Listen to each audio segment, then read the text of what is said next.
Finally मित्रांनो आता आपण श्रीवर्धनगड केलेला आहे। मग राजमाचीचा पहिला गड आपला पूर्ण झालेला आहे। आता दुसरा गड मनोरंजन गड इकडे चाललेला आहे। आता पुन्हा आपण भैरोबाची खिंड आहे म्हणजे महादेवाचं म्हणजे भैरोबाचं मंदिर आहे तिथे आलो। त्याच्या बाजूनेच आपल्याला बघाल डाव्या साईडून झाला मनोरंजन गडाकडे रस्ता आहे। चला जाऊया आपण मनोरंजन गडाकडे।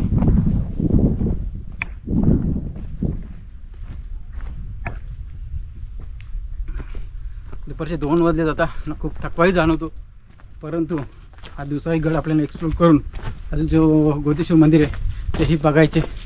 मग आपण लवकरात लवकर हा किल्ला एक्सप्लोर करू आणि पुढे जाऊया। महादरवाजापाशी म्हणजे मनोरंजन गडाच्या जवळ अगदी पोहोचलेले। हा दरवाजा गोमुख पद्धतीचा आहे, कारण कोणी शत्रूंचं आक्रमण केले तर सहजासहजी त्याला जिंकता यावे नाही म्हणून हे गोमुख पद्धतीचे बनवले जायचे।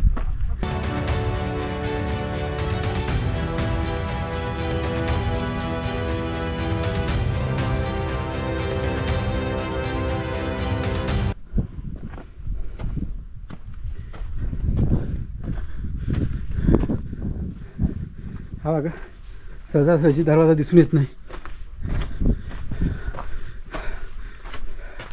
हा प्रवेशद्वार आहे। पहिले इथे लाकडी दरवाजा असेल, आता नाही।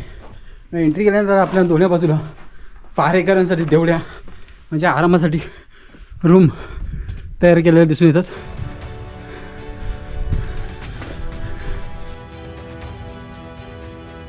महादरवाजापासून वर चढल्यानंतर डाव्या हातालाच आपल्याला बक्कम असा बुरुज दिसून येतो।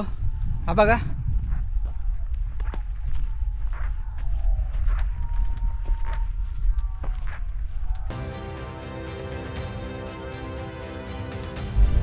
खाली आपण महादरवाजा बघितला, इकडे बुरुज बघितला। त्याच्या उजव्या साईडला आपण आता चाललो आहे तटबंदीवरून, जिथे धान्य कोठार आणि एक दुसरा दरवाजा आहे। थोड्याच वेळात आपण तिथे जाणार आहोत।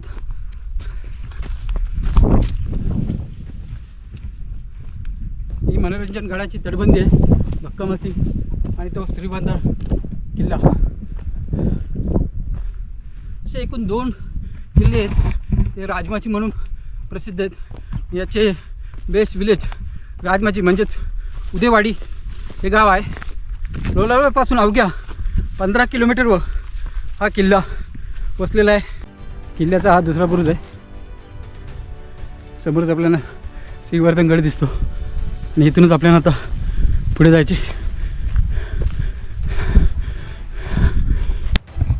हा गडाचा मुख्य रस्ता असून याला 2 कमानी आहेत। इथे एक पहिली आहे त्याच्या बाजूला, आणि हा ही गोमुख पद्धतीचा आहे। परंतु इथे उतरता येत नाही आपल्याला, कारण सर्व पडझड झाले। पायऱ्या मागच्या वेळी आलो तर व्यवस्थित होत्या, त्यामुळे आता आपण उतरत नाही, वरतूनच दाखवण्याचा प्रयत्न करतो तुम्हाला।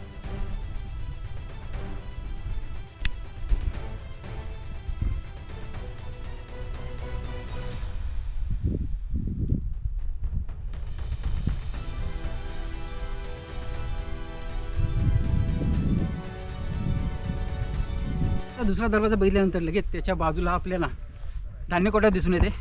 ते एकाच दगडात कोरलेले आतमध्ये, हे बघा लवकर दिसून येत नाही। आता त्याच्यामध्ये पाणी भरलेलं आहे। हा एकच दगड आहे, त्यामध्ये हे दोन्ही रूम तयार केलेले आहेत। त्याच्यामध्ये आता पाणी पूर्णतः भरलेलं आहे, परंतु हे पाण्याचं टाकं नसून धान्य कोठार आहे। हे एकाच दगडात कोरलेले आहे। इथं 2 रूम आहेत, बघितलं इथे एक शिल्प आहे, तिथे पण सेम आहे। अशा एकाच दगडामध्ये कोरलेला 2 रूम। जरी इथे पाणी भरलेलं असतं तरी ते पाण्यात टाकून नसून धान्य कोठार आहे।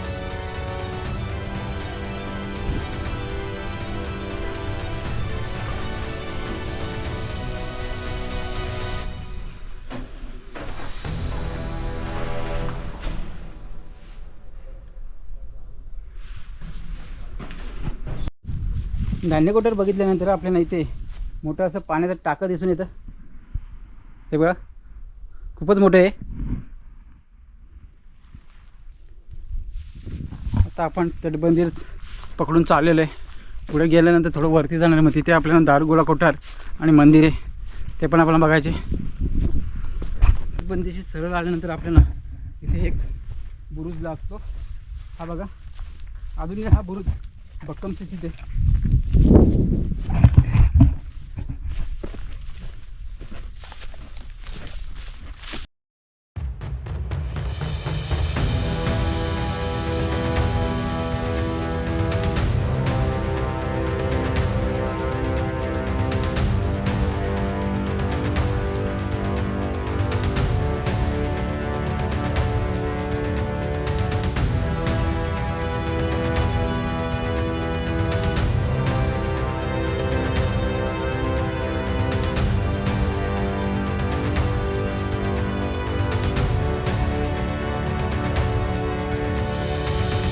मित्रांनो, उत्तरेकडे बुरुज बघितल्यानंतर आपण पुढे आल्यानंतर एक पाण्याचं टाकं दिसतं. खूप भले मोठं टाकं आहे ते.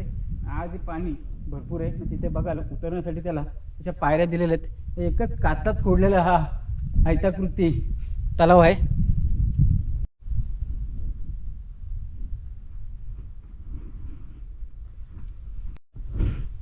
मित्रांनो, इथे एक चोर दरवाजा आहे, परंतु पूर्ण त्याच्यामध्ये मातीत जाऊन बुजून गेला आहे. छोटाच दिसतो.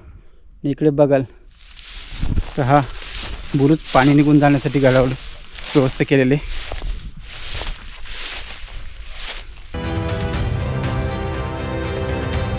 मित्रांनो, पण कालच्या साईडला पाण्याचा टाका बघितल्यानंतर उजव्या साईडला थोडं वर चढल्यानंतर आपल्याला हा भला मोठा तलाव दिसून येतो. आज ह्या तलावात भरघोस पाणी आपल्याला बघायला मिळते. याच्यामध्ये असे डिवाईड केलेले आहे. बाजूलाच आपल्याला बघायला मिळते शिवपिंड आणि एक प्राचीन अशी मूर्ती आहे. इथे एक शिवपिंड आहे.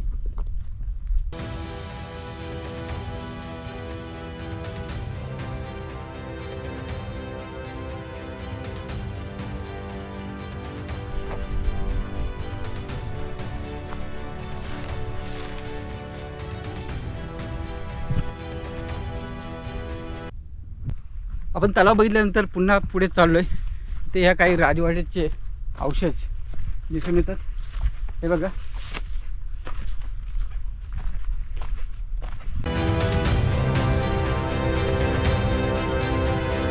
ह्या पायऱ्या आजही सुरक्षित आहेत. आणि जे एक खांब बघतो याच्यावरती असे सागवानी खांब उभे केले जायचे.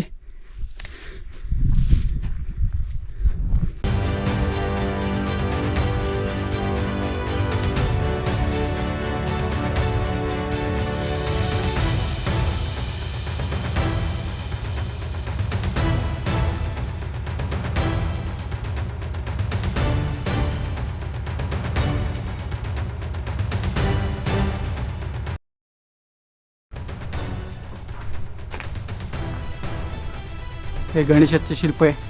बाजूला एक कोनार आहेत दिवाबत्ती ठेवण्यासाठी. हे बघा, आतमध्ये आल्यानंतर आपल्याला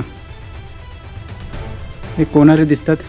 आणि ते खांब म्हणजे लाकडी छत होतं, त्याच्यावरती ते छत केलेलं आहे. इथे एक शिवपिंड आहे. हे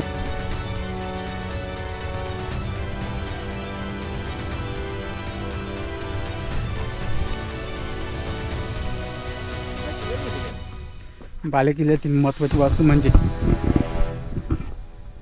राजवाडा आणि धान्य कोठार किंवा मंदिर म्हणू शकतो आपण त्याला. 2 मजली होते ते. अक्षरशः थकलो आता, सकाळपासून चालतो. आता खाली आपण पाण्याचं टाकं तेवढं बघणार आहोत. तिथूनच आपण परतीचा प्रवास आपला चालू करणार आहोत. उपलब्धप्रमाणे पाण्याचा साठा इथे. फायनली मित्रांनो, आता आपण मनोरंजन किल्ला पूर्णतः एक्सप्लोर केलेला आहे. आणि इथूनच आपण आता जाणार आहोत गोतेश्वर मंदिर आहे तिथे. पण थोड्याच वेळात आपण इथं आराम करूया, नंतर पुढे जाऊ. जर तुम्हाला व्हिडिओ आवडल्यास कमेंट, लाईक आणि सबस्क्राईब नक्की करा.